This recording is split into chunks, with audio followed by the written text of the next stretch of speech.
People of the verse, hello and welcome to the channel. This is the Eradicator, and today we're going to talk about inside Star Citizen, especially the RSI Perseus. A lot of people have been asking me, even in the chat right here, because we're doing this live with the community. People have been asking, Erad, have you bought a Perseus? Are you interested in the Perseus? And I've always made a video a couple of days ago that I'm not buying combat ships, or at least large warships. This is not for me, even though I like it. And yes, I do like the Perseus. I'll explain to you why, but no, I don't have a Perseus. But let's see what CIG is talking about the Perseus, and we'll talk about it together here.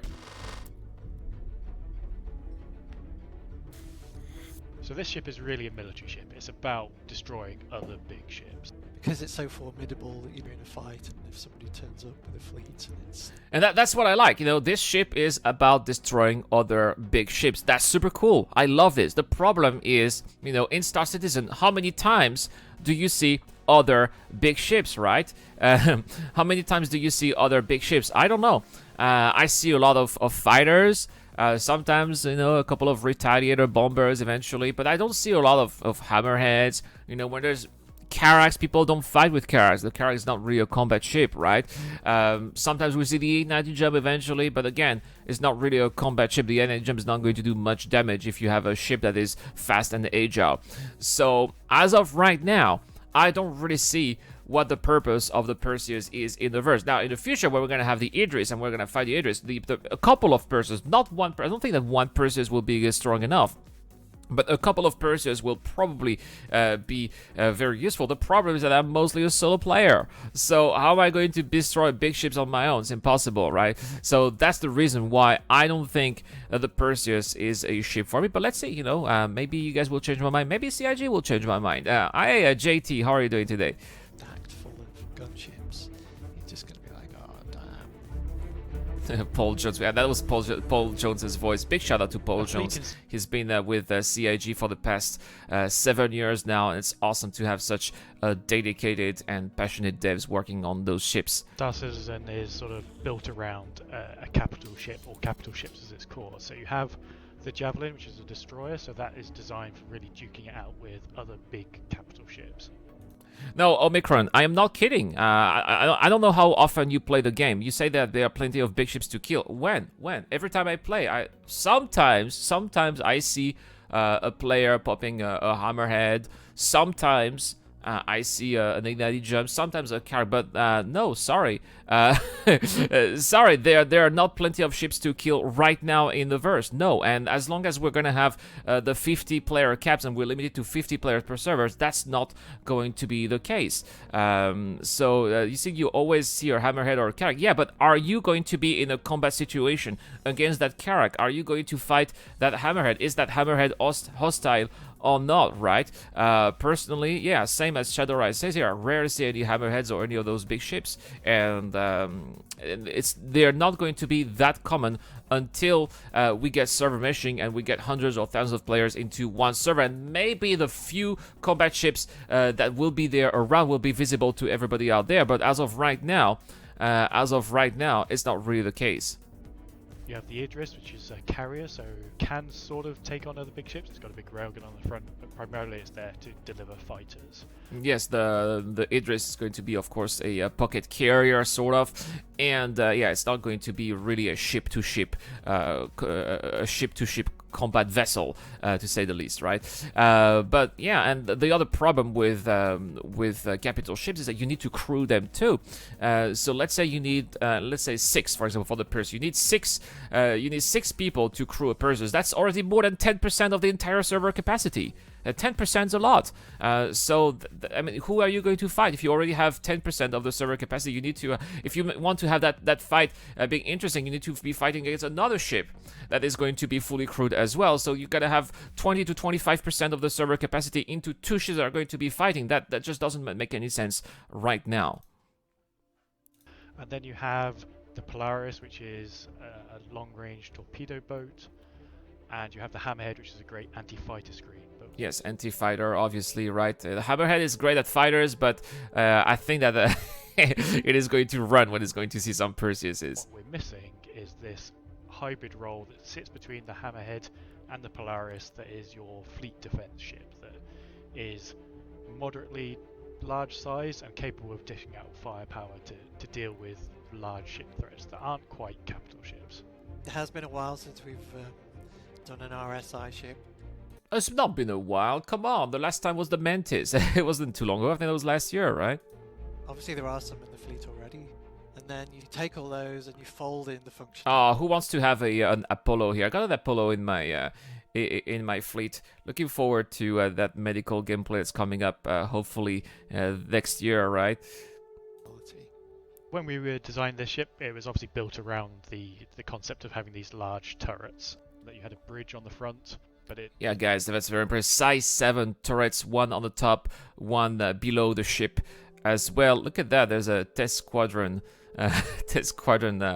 personnel here, and that ship, that's what I think that this ship here is going to be good when you are going to be fighting against hammerheads. Yes, let's say you have a task force, you're gonna have a hammerhead, that's great, but again, you know, how are you going to defend that ship against smaller bombers? And I'm not even talking about retaliators, which are quite slow, but even, you know, eclipses, or even, you know, gladiator. I know people are dissing the gladiator a lot, but I think that the gladiator is going to be able, if a couple of gladiators, let's say 3 or 4 gladiators, are going to be able to do quite some damage on the Perseus as well. So you are going to have to you're not going to be able to fly this ship effectively just on its own. You are going to get some support if you are flying this ship as well, because it's not going to be great against smaller vessels that will have you know, small capital ship destruction capability.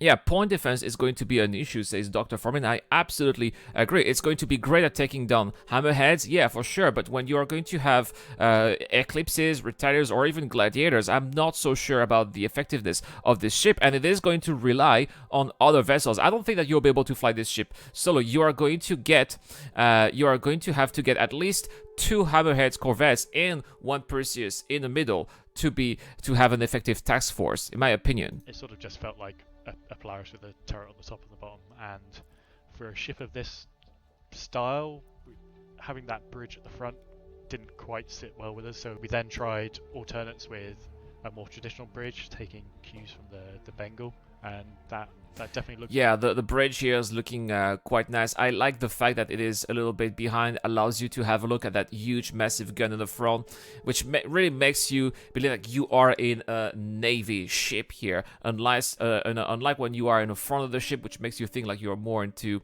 some kind of, you know, fast patrol vessel. That really makes you feel like, you know, I'm the captain of the ship, I can see what's going on around me. I like that kind of bridge configuration here, even though, yeah, it leaves you with a big blind spot, and you're going to have to rely on what people see under the ship to make the proper decisions. But again, you know, those big capital ships are not meant to be flown solo. They are meant to be flown with a crew. Even better if that crew has some training flying all together. That is how you're going to be effective with those. Better, but then has the knock-on that the upper front turret has a blind spot behind. So we had to make sure that the rear turret could not have a blind spot there, and then deal with the point defense system turrets to help alleviate those spots. You want it to look aggressive, but it does look aggressive. That Wage ship here, very reminiscent of the Imperial Star Destroyers or the Imperial ships in the Star Wars saga. That I really like the ship. It is looking really fantastic, and quite frankly, if I had a big org or a medium-sized org, I would definitely have picked one up, but that's not the case. That's not the case. I'm a solo operator, so that's why it doesn't make any sense for me to get a Perseus. I would love to be a crew. You know, the Eradicator here in one of the turrets, yes, and Omicron here was saying that people will line up to be crew members in capital ships. I'll be the first one to line up, and as long as I get paid, I'm not doing it for free, but as long as I get paid to be part of a crew, I'll be the first one to get into the big gun and shoot, you know, and shoot things up. Absolutely. But yeah, as far as I'm concerned, that's the reason why I didn't buy it. I don't have a crew. I'm not playing with other people. I mean, I do, but on very rare occasion, when I do, it's maximum 3 or 4 people at the same time. So it's just not for me. But yeah, if you have a lot of friends, lots of family members who play with you, or a big org, yeah, absolutely. But again, you're going to have to need support vessels, because it's not going to be very good on its own. You also want it to be unique. You want it to look like it's part of the family. When you see this ship, you know you're in trouble. That's what players are looking for. So originally the brief for the ship was a real skeleton crew of 4 men.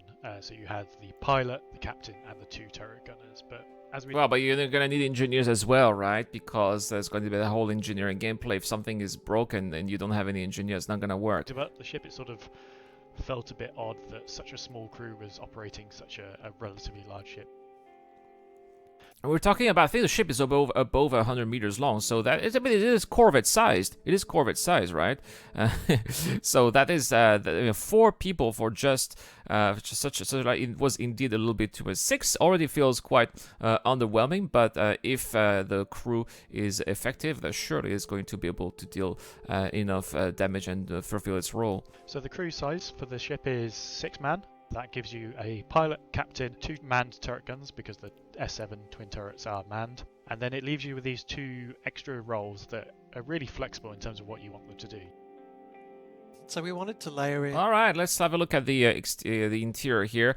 So that's basically the cargo area. We're gonna have the 56 SU or 50 around that period. It's about the same as what is in Cutlass, but I think that it can also hold 2 Ursas, if I'm correct, which is good. Which are going to be able to then go down the ramp. This is the ramp right here where they'll just go down. Do they have elevators or stairs? Looks like they have some stairs here, and then. Oh no, okay, they have some stairs. All right, that's good. 50 SU, thank you, Admiral Griffiths. There you have some. I'm glad that they don't seem to have elevators here and stairs, because elevators are kind of a gimmick, right? And what if the ship has no more power and the elevator is not working? It's good to have some stairs and ladder. Give me some stairs, give me some ladders, and give me elevators. You know what? The best is to have some choice. Give us some choice, CIG. Not like in the Mercury Starner, where you only have to deal with elevators, and that is very annoying. You can just have a ramp, right? Okay, look at the massive turret area here to get into the big gun. That is very impressive. And there is the last deck here. Oh my goodness, Paddles just became a supporter. Thank you so much, Paddles, for supporting the channel via the John Button Man.